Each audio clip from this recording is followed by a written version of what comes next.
So let's now talk in these few minutes we have together about how to at least practically build that solution. I like to talk, when we talk about reminders, we talk about grand things. When we talk about advice, I believe in talking about advice from a very practical, even minimalist point of view. Things that you can practically do, and that's why I don't like to share much personally, even though I read them for myself for inspiration. I don't like to share stories of the tabi'un and the sahaba, the companions of the Prophet radiallahu anhu ajma'in, who prayed the entire night, or recited the whole Quran in a week, or made dua and then it started raining. Those stories, I don't share them. You know why? Because you know what happens to most of you when you hear that? Man, they were so awesome. I'm so bad.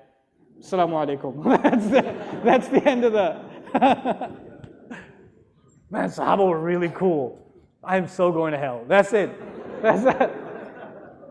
Let's start little by little. أول الغيث قطر ثم ينهمر. The Arabs have a saying, it says, it's in many other cultures too. The first of the heavy rain is just a drop, then it pours, right? Let it build little by little.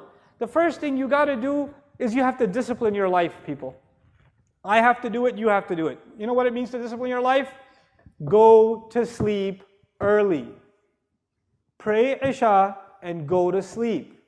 Don't go to the hookah joint until 12:30 a.m.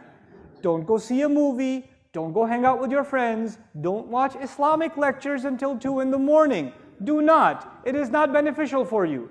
Pray Isha and go to sleep and wake up early. Wake up before Fajr. Give yourself 30 minutes, 15 minutes, 20 minutes. I know it seems impossible. It's only impossible because of Netflix at night. Okay? That's the only reason it's impossible. Give the nightlife up. Let the night be for sleep. At least you're not accumulating sin every night. At least you're not burying your heart under more sin every night. At least you're sleeping. At least you're innocent for that much. At least that much.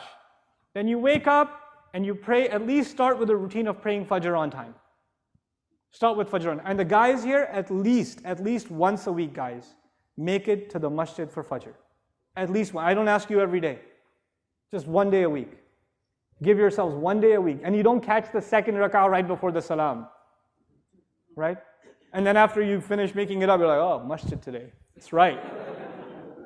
You're like pointing at the right hand. You wrote that down? You got that? You got that? Fajr? You're like, yeah. Get to the masjid early. Let me tell you something about Fajr in the masjid. It has a spiritual impact that only people who go to it will experience. It can't be explained in a lecture.